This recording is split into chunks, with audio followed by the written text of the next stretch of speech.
السلام علیکم، آپ دیکھ رہے ہیں تیمور دانیال چینل اور میں ہوں تیمور دانیال۔ ناظرین، جو آج کی ویڈیو ہے یہ مسجد نبوی کی ویڈیو ہے اور اس میں جو آڈیو ہے وہ خطبہ ہے اردو میں مسجد الحرام کعبہ شریف۔ تو ویڈیو اچھی لگے تو لائک کر دیں، شیئر کر دیں، ویڈیو کو دیکھیں اور خطبہ کو۔ ہر طرح کی تعریف اللہ کے لیے ہے جس نے انسان کو زمین میں خلیفہ بنایا تاکہ اس کو آباد کرے، اس کے لیے ان چیزوں کو پیدا کیا جو آسمان و زمین میں ہیں اور انہیں مسخر فرمایا، ہمیں بھرپور ظاہر و باطن نعمتیں عطا فرمائی تاکہ ہم اس کا شکر بجا لائیں۔ میں اس پاک ذات کی حمد بیان کرتا ہوں اور اس کا شکر بجا لاتا ہوں، میں اس کی ثنا بیان کرتا ہوں اور اس سے مغفرت طلب کرتا ہوں۔ میں گواہی دیتا ہوں کہ اللہ کے علاوہ کوئی معبود نہیں، وہ اکیلا ہے، اس کا کوئی شریک نہیں۔ میں اللہ کے نزدیک اس گواہی کے اجر اور بقا کی امید کرتا ہوں۔ میں گواہی دیتا ہوں کہ ہمارے سردار و نبی محمد اللہ کے بندے اور اس کے رسول ہیں۔ انہوں نے ملت کے نشانات کو واضح و ظاہر فرمایا، ہمیں روشن شاہراہ پر چھوڑا جس کی رات اس کے دن کی مانند ہے۔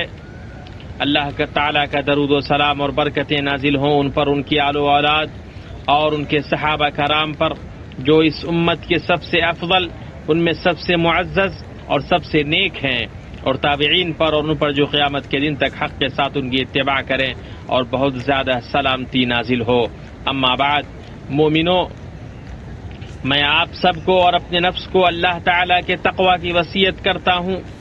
ہمیں شب و روز اور ماہ و سال کے گزرنے سے عبرت حاصل کرنی چاہیے، اس لیے کہ ہر سال جو گزرتا ہے وہ انسان کو اس کی دنیا سے دور اور اس کی آخرت سے قریب کرتا ہے، اور جو مر گیا اس کی قیامت قائم ہو جاتی ہے۔ اللہ تعالیٰ کا ارشاد ہے، ایمان والو، اللہ سے ڈرتے رہو اور ہر شخص دیکھ بھال لے کہ کل کے واسطے اس نے اعمال کا کیا ذخیرہ بھیجا ہے، اور ہر وقت اللہ سے ڈرتے رہو۔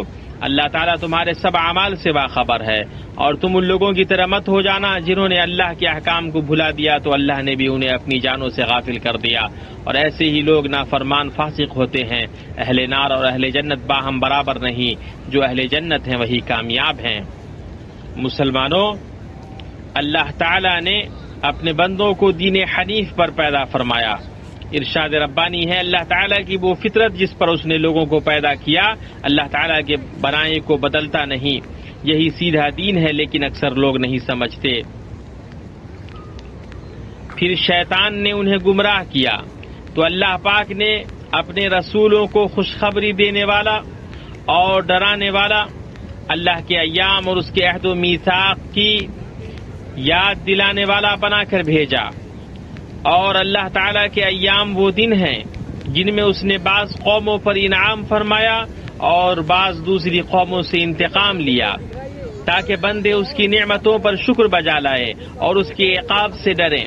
اللہ کے رسول صلی اللہ علیہ وسلم نے فرمایا، جب موسیٰ علیہ السلام اپنی قوم میں تھے انہیں اللہ کے ایام کی یاد دلاتے تھے، اور اللہ کے ایام اس کی نعمتیں اور اس کی بلائیں ہیں۔ اسے مسلم نے روایت کیا ہے، اور قرآن عظیم میں ہے، ہود علیہ السلام نے اپنی قوم سے فرمایا، اور تم یہ حالت یاد کرو کہ اللہ نے تم کو قوم نوح کے بعد جانشین بنایا اور تمہیں خوب تن و مند کیا، سو اللہ کی نعمتوں کو یاد کرو تاکہ تم فلاح پاؤ۔ اور جب اللہ کے نبی صالح علیہ السلام مبعوث کیے گئے تو انہوں نے اللہ کے ایام کی اپنی قوم کو یاد دلایا اور کہا، اور تم یہ حالت یاد کرو کہ اللہ تعالیٰ نے تم کو عاد کے بعد جانشین بنایا اور تم کو زمین پر رہنے کا ٹھکانہ دیا کہ نرم زمین پر محل بناتے ہو اور پہاڑوں کو تراش تراش کر ان میں گھر بناتے ہو، سو اللہ تعالیٰ کی نعمتوں کو یاد کرو اور زمین میں فساد مت پھیلاؤ۔ پھر نبی جسے اللہ تعالیٰ نے بھیجا، ہر نبی جسے اللہ تعالیٰ نے بھیجا، انہوں نے اپنی قوم کو ڈرایا اور انہیں خوشخبری سنائی، انہیں اللہ کے گزرے ہوئے دنوں کی یاد دلائی، انہیں اللہ کے ان گزرے ہوئے دنوں کی یاد دلائی جن میں عبرتیں اور نصیحتیں ہیں، انہیں اللہ کے ایام یاد دلاتے ہوئے بتایا کہ ان ایام نے قوم نوح، عاد، سمود، اصحاب مدین اور ان ہستیوں کے ساتھ کیا کیا جو الٹ دی گئیں، وہ انہیں ان لوگوں کے بارے میں اللہ کے ایام کی یاد دلاتے رہے جنہوں نے ناشکری کرتے ہوئے اللہ کی نعمت کو بدل دیا اور اپنی قوم کو ہلاکت میں ڈال دیا۔ مومنوں، بندوں پر اللہ کی نعمتوں کو نہ شمار کیا جا سکتا اور نہ گنا جا سکتا ہے، تو ہر لمحے میں نعمت ہے اور ہر سانس میں نعمت ہے۔ اللہ وہ ہے جس نے آسمانوں اور زمین کو پیدا کیا اور آسمانوں سے بارش برسا کر اس کے ذریعے سے تمہاری روزی کے لیے پھل نکالے ہیں، اور کشتیوں کو تمہارے بس میں کر دیا ہے کہ دریاؤں میں اس کے حکم سے چلے پھریں۔ اسی نے ندیاں اور نہریں تمہارے اختیار میں کر دی ہیں۔ اس نے تمہارے لیے سورج چاند کو مسخر کر دیا ہے کہ برابر ہی چل رہے ہیں، اور رات دن کو بھی تمہارے کام میں لگا رکھا ہے۔ اسی نے تمہیں تمہاری منہ مانگی کل چیزوں میں سے دے رکھا ہے۔ اگر تم اللہ کے احسان گننا چاہو تو انہیں پورے گن بھی نہیں سکتے۔ یقیناً انسان بڑا ہی بے انصاف اور ناشکرا ہے۔ تو ہر خیر جسے بندہ حاصل کرتا ہے وہ اللہ کی نعمتوں میں سے ہے، اور ہر شر جسے اس سے اللہ پھیر دیتا ہے وہ اللہ کی نعمتوں میں سے ہے۔ ارشاد ربانی ہے، تمہارے پاس جتنی بھی نعمتیں ہیں سب اس کی دی ہوئی ہیں۔ اب بھی جب تمہیں کوئی مصیبت پیش آ جائے تو اس کی طرف نالا و فریاد کرتے رہو۔ بندوں پر اللہ تبارک تعالیٰ کی عظیم ترین نعمتوں میں سے اسلام اور ہدایت و استقامت کی نعمت ہے، اور اللہ جل وعلا کی طرف متوجہ ہونے کی نعمت ہے۔ اللہ سبحانہ نے اصحاب رسول صلی اللہ علیہ وسلم پر اپنے فضل کو بیان کرتے ہوئے فرمایا، مگر اللہ نے تم کو ایمان کی محبت دی اور اس کو تمہارے لیے دل پسند بنا دیا، اور کفر و فسق اور نافرمانی سے تم کو متنفر کر دیا۔ ایسے ہی لوگ اللہ کے فضل و احسان سے راست رو ہیں، اور اللہ علیم و حکیم ہے۔ ایمانی بھائیوں، اللہ کی نعمتوں کو یاد کرنے کے تقاضوں میں سے یہ ہے کہ ان کا اعتراف کیا جائے، عطا کرنے والے جل وعلا کی طرف ان کی نسبت کی جائے، اس لیے کہ رب کے ساتھ بندے کی بے ادبی میں سے یہ ہے کہ نعمتوں میں ڈوبا رہے اور انعام کرنے والوں کو بھول جائے۔ اس لیے کہ جب مسلمان اللہ کی نعمتوں کا اقرار کرتا ہے تو وہ اللہ کی خوشنودی حاصل کرنے میں انہیں استعمال کر کے ان پر شکر بجا لاتا ہے۔ کلیم اللہ موسیٰ علیہ السلام نے کہا، کہنے لگے، اے میرے رب، جیسے تو نے مجھ پر یہ کرم فرمایا میں بھی اب ہرگز کسی گنہگار کا مددگار نہ بنوں گا۔ اور جب آپ اللہ کو دیکھیں کہ وہ بندہ کو کچھ دے رہا ہے جسے وہ پسند کرتا ہے اور بندہ رب کی نافرمانیوں پر قائم ہے تو جان لے کہ وہ بندہ کو ڈھیل دیتا ہے۔ ارشاد ربانی ہے، پھر جب وہ لوگ ان چیزوں کو بھولے رہے جن کی ان کو نصیحت کی جاتی تھی تو ہم نے ان پر ہر چیز کے دروازے کشادے کر دیے، یہاں تک کہ جب ان چیزوں پر جو کہ ان کو ملی تھی وہ خوب اترا گئے، ہم نے ان کو دفعتاً پکڑ لیا، پھر تو وہ بالکل مایوس ہو گئے۔ امام قرطبی رحمہ اللہ نے اللہ تعالیٰ کے قول سنستدرجہم من حیث لا یعلمون کے سلسلے میں کہا کہ جب انہوں نے کوئی گناہ کیا تو ہم نے انہیں نئی نعمت عطا کر دی اور انہیں استغفار بھلا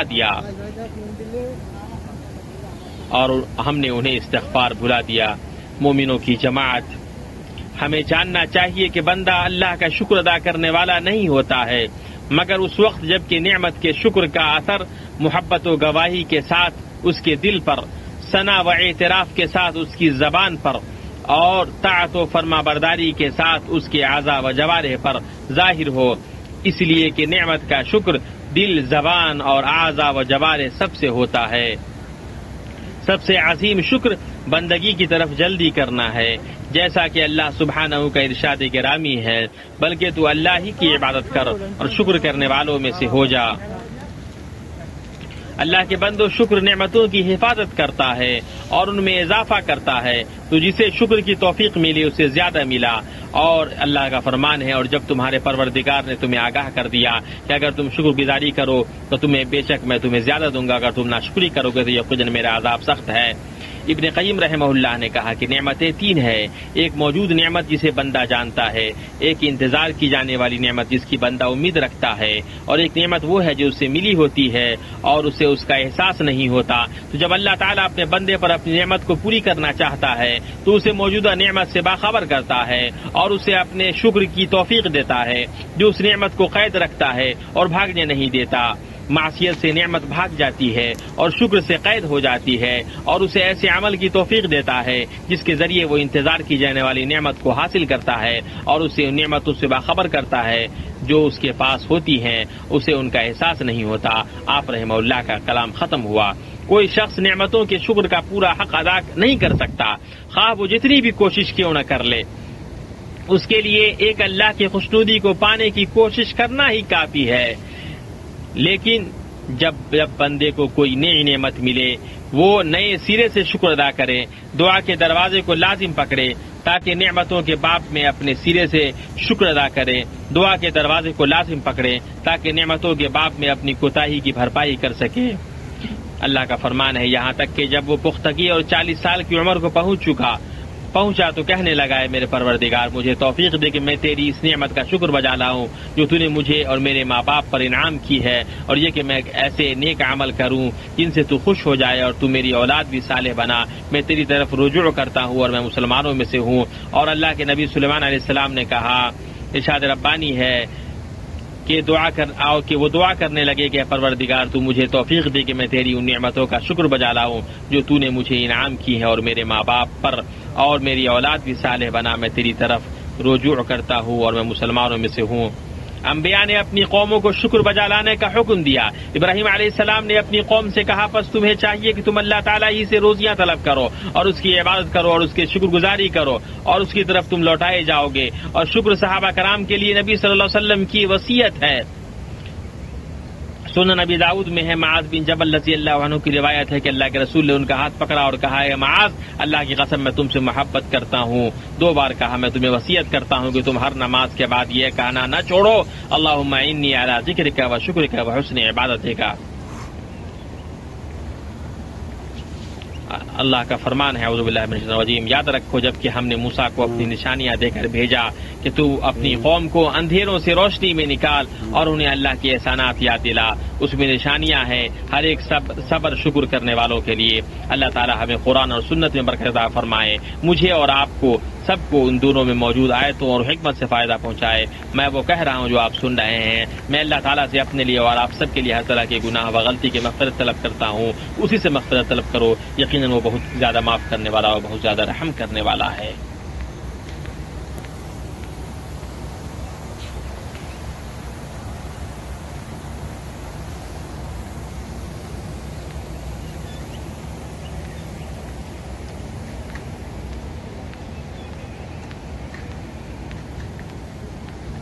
ہر طرح کی تعریف اللہ تعالیٰ کے لیے ہے، بھرپور نعمتوں پر، اور اسی کے لیے شکر ہے پے در پے نوازشوں پر۔ اور میں گواہی دیتا ہوں کہ اللہ کے علاوہ کوئی معبود نہیں، وہ اکیلا ہے، اس کا کوئی شریک نہیں۔ اور میں گواہی دیتا ہوں کہ ہمارے نبی محمد اس کے بندہ و رسول ہیں۔ اللہ کا درود و سلام اور برکتیں نازل ہوں ان پر، ان کی چیدہ آل و اولاد پر، ان کے متقی صحابہ کرام پر، تابعین پر، اور حق کے ساتھ ان کی پیروی کرنے والوں پر جب تک آسمان و زمین باقی ہیں، اور بہت زیادہ سلامتی نازل ہو۔ اما بعد، مومنوں، اللہ کے عظیم دنوں میں سے شہر اللہ المحرم کا 10واں دن ہے۔ اسی دن اللہ تعالیٰ نے موسیٰ علیہ السلام اور ان کی قوم کو نجات دی، فرعون اور اس کے لشکروں کو غرق کیا۔ اللہ تعالیٰ اپنے بندوں میں سے انہیں پسند کرتا ہے کہ جنہیں جب کسی نعمت سے ہمکنار کرے تو وہ اس پر اس کا شکر بجا لائیں۔ چنانچہ موسیٰ علیہ السلام نے اللہ کا شکر بجا لانے کے لیے اس دن کا روزہ رکھا، اور جب نبی صلی اللہ علیہ وسلم مدینہ تشریف لائے اور یہودیوں کو عاشوراء کے دن کا روزہ رکھتے ہوئے دیکھا تو نبی کریم صلی اللہ علیہ وسلم نے ان سے پوچھا یہ کون سا دن ہے جس کا تم روزہ رکھتے ہو؟ تو انہوں نے جواب دیا یہ عظیم دن ہے۔ اسی دن اللہ تعالیٰ نے موسیٰ اور ان کی قوم کو نجات دی، فرعون اور اس کی قوم کو غرق کیا۔ تو شکرانے کے طور پر موسیٰ علیہ السلام نے اس دن کا روزہ رکھا، اس لیے ہم لوگ بھی اس دن کا روزہ رکھتے ہیں۔ تو اللہ کے رسول صلی اللہ علیہ وسلم نے فرمایا ہم تم سے زیادہ موسیٰ کے تعلق سے حقدار ہیں اور قریبی ہیں۔ تو اس دن کا رسول اکرم صلی اللہ علیہ وسلم نے روزہ رکھا اور اس دن کے روزہ رکھنے کا حکم دیا، اسے مسلم نے روایت کیا ہے۔ تو یوم عاشوراء کا روزہ مستحب ہے، اللہ جل وعلا کے عظیم وعدہ کو حاصل کرنے کے لیے جو اس نے روزہ رکھنے والوں سے کیا ہے۔ صحیح مسلم میں اللہ کے رسول صلی اللہ علیہ وسلم نے اس کے روزہ کی رغبت دلائی ہے۔ آپ صلی اللہ علیہ وسلم نے فرمایا، مجھے امید ہے کہ عاشورہ کے دن کا روزہ 1 سال پہلے کے گناہوں کا کفارہ ہوگا۔ عاشورہ کے روزہ میں سنت یہ ہے کہ 10ویں دن کے روزے کے ساتھ 9ویں دن کا روزہ بھی رکھا جائے، جیسا کہ اللہ کے نبی صلی اللہ علیہ وسلم نے فرمایا، اگر میں اگلے سال تک زندہ رہا تو میں ضرور 9ویں تاریخ کا روزہ بھی رکھوں گا۔ اسے مسلم نے روایت کیا ہے۔ مسلمانوں، عاشورہ کا دن ایک کلمہ پر اکٹھا ہونے اور صفوں کو متحد کرنے کا دن ہے۔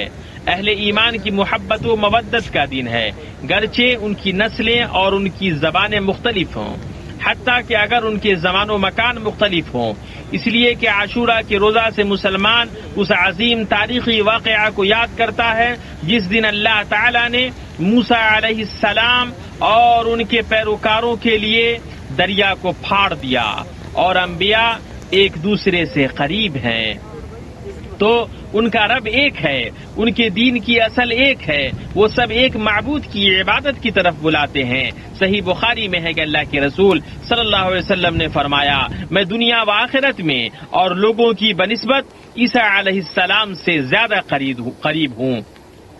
انبیاء اللہ کی بھائی ہیں، ان کی مائیں مختلف ہیں اور ان کا دین ایک ہے، اور امت محمدیہ اللہ کے نبیوں سے ان کی قوموں کی بنسبت زیادہ قریب ہے جنہوں نے ان کا انکار کیا اور انہیں جھٹلایا۔ چنانچہ خاتم المرسلین اور ان کی امت قیامت کے دن گواہی دیں گے کہ انبیاء نے پیغام پہنچا دیا اور امانت ادا کر دی۔ صحیح بخاری میں ہے، اللہ کے رسول صلی اللہ علیہ وسلم نے فرمایا، نوح اور ان کی امت آئیں گے تو اللہ تعالیٰ فرمائے گا، کیا تم نے پیغام پہنچا دیا؟ تو وہ کہیں گے، ہاں اے رب۔ تو وہ ان کی امت سے کہے گا، کیا انہوں نے تمہیں پیغام پہنچا دیا؟ وہ کہیں گے، ہمارے پاس کوئی نبی نہیں آیا۔ تو اللہ تعالیٰ نوح سے کہے گا، کون تمہارے حق میں گواہی دے گا؟ تو وہ کہیں گے کہ محمد صلی اللہ علیہ وسلم اور ان کی امت۔ تو ہم سب گواہی دیں گے